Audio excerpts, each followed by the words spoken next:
Smart Metre लागायनायनिफ्राय मोब्लिब बिला बारा फैदों होनना रायजो राजाफ्रा अजद दैखांदों। मेनुएल मिटार आरो स्मार्ट मिटारनि सायाव मोनसे अर जोंखांनाय बिल सफैदों रायजोनि गेजेराव। बे बिला जादों स्मार्ट मिटारनि बिला मेनुएल मिटारनिख्रुइ गोबां 3 गुन बांसिन फैदों। मेनुएल मिटाराव 150 मोन, किन्तु दा स्मार्ट मिटार बहायनाय लोगो लोगो 2000-3000 मासावनो होनो गोनां जादों रायजो। बिश्वनाथ जिल्लानि सिङाव थानाय गहपुर हालामनि दैमालुआव दिनै स्मार्ट मिटार लागायनायनिफ्राय मोब्लिबनि बिला बारा फैदों होनना रायजो राजाफ्रा गोख्रों अजद दैखांदों। नंगौ, मेनुएल मिटारनिफ्राय स्मार्ट मिटाराव सोलायनायनिफ्राय रायजो राजाया हालाय हाफाय जानांदों। रायजो राजाफ्रा खौरां बिजोङाव बुंनाय बादिब्ला मेनुएल मिटाराव दान मोनसेयाव 150 एबा 200 बिल फैयोमोन, नाथाय दा स्मार्ट मिटारखौ लागायनायनिफ्राय 2000 आरो 5000 फैयो होनना फोरमायदों। बेबादि बिल फैनायखौ नुनानै रायजो राजाफ्रा गोबां दुखु मोननाय फोरमायदों आरो बेनि सायाव सरकारा थाबैनो नायबिजिरनांगौ आरो सिगां समनि बादिनो बिलखौ नायबिजिरना मेनुएल मिटाराव फैनाय बादि बिलखौ फैहोनांगौ होनना खावलायदों रायजो राजाफ्रा। हिसाबै आङो सिगाङावनो धन्यबाद जासिबाय। दा सैथो आसाम स्टेट लेभेलाव मेनुएल मिटार आरो स्मार्ट मिटारनि सायाव मोनसे अर जोंखांनाय बिल सफैदों रायजोनि गेजेराव। बे बिला जादों स्मार्ट मिटारनि बिला मेनुएल मिटारनिख्रुइ गोबां 3 गुन बांसिन फैदों।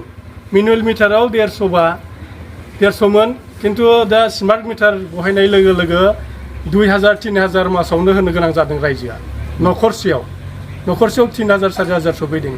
दा बे बेलायाव आङो गभर्नमेन्टनि सायाव मोनसे थिरांथा लाजानो लुबैदों दि गभर्नमेन्टआ माबार स्मार्ट मिटारनि सायाव बिलखौ खमाय खालामनांगौ आरो रायजोनि बेबायदि अबस्थाफोरखौ दुखिया श्रेणी अबस्थानिफ्राय जाहाथे गभर्नमेन्टआ मोनसे मिटार स्मार्ट मिटार मोनसेयाव न'खरसेयाव 4000-5000 फैनाया गोबां दुखु गोनांथाव। आरो आङो दा रायजोनि जानानै आं खावलायदों जे गभर्नमेन्टआ खम समयनि बिथोराव स्मार्ट मिटारनि बिलखौ खम खालामनांगौ होननानै आङो रायजोनि हेफाजाबजों खावलायदों आरो गभर्नमेन्टआ बे बेबस्थाखौ थाबैनो लागोन होननानै आङो गभर्नमेन्टनि सायाव खावलायबाय। खोनानो मोनबावदों बे स्मार्ट मिटारखौ लगायनाय समावबो माखासे फैसा लांदों आरो बेनि फैसा लांनायखौ जों खोनानो मोनदों। बेनि सायाव मा बुंगोन?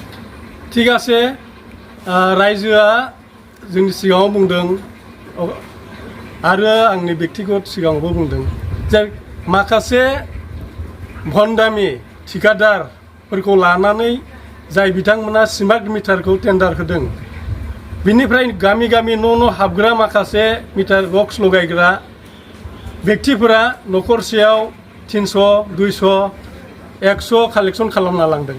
मानि थाखाय?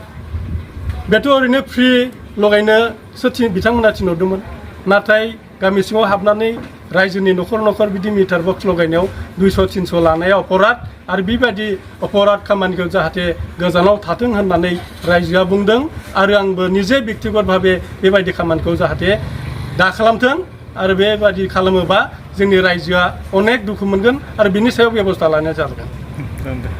आंनियाथ' बिला सिगाङाव 185 थाखा फैयोमोन।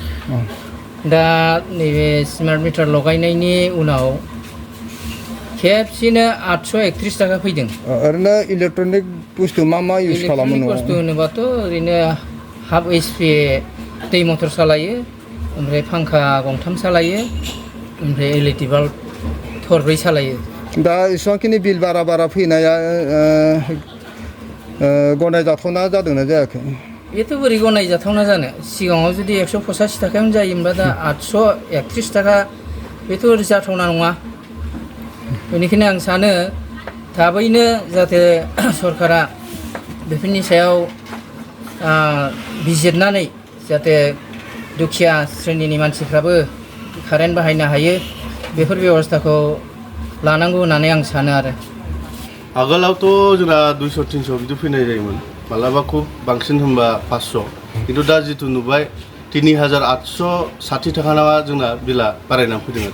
दा बेसेबांखिनि बिल फैनायाव साबजाथावना बायदि मोनदों ना मोनाखै बेथ' साबजाथावना नङा मानो होनबा दुखिया श्रेणिनि जोंनावबो अनेक मानसि दं आरो जोंबोथ' मिडिल क्लासावनो गोलैयो थ' बेफोर बिला जोंनि थाखाय साबजाथावना नङा आरो जुदि सरकारा माबा मोनसे बेबस्था लायाबा बे आन्दोलनावनो थांगासिनो दं आरो दा লাইনৰ বিলটো আগৰ পৰা কিবা হৈ আছে আগৰ মিটাৰটো থাকোঁতে 120 150 আহি আছিলে তাৰপিছত এতিয়া নতুন হওঁতে হ'লোৱাৰ পৰা একদম কি প্ৰথমত আহিলে 1100 টকা তাৰপিছত এদিনা মিটাৰ গৈ পেলাই মই গহপুৰত কাজিয়া কৰাৰ পৰা 300 টকা কৰিলোঁ 300 পৰা এতিয়া গৈ পেলাই আকৌ এদিনা 450 আহিলোঁ তাৰপিছত আকৌ এদিনা আহিছে 500 টকা 500 কালি আকৌ নতুনকৈ বিল দিছে আকৌ সিহঁতে 630 টকা পইচা মাহে মাহে ক্লিয়াৰে থাকে এতিয়া মাহত কিমানকৈ আহিছে আপোনাৰ 630 টকা এতিয়া 630 টকাকৈ আহিছে এতিয়া 1100 আহিছিলে তাৰপিছত কাজিয়া কৰোঁতে 300 সিহঁতে কাটি পেলাই 300 টকা কৰিলে ইয়াৰ বিষয়ে কি ক'ব বিচাৰিব আপুনি এতিয়া যে এনেকুৱা বাঢ়িছে তাৰপিছত মই তাত যোৱা পেলাই কি কৈছে আপুনি টমটম চলাই কিবা চলাই তুমি ইয়াত দম দিবলৈ আহিছে বুলি কৈছে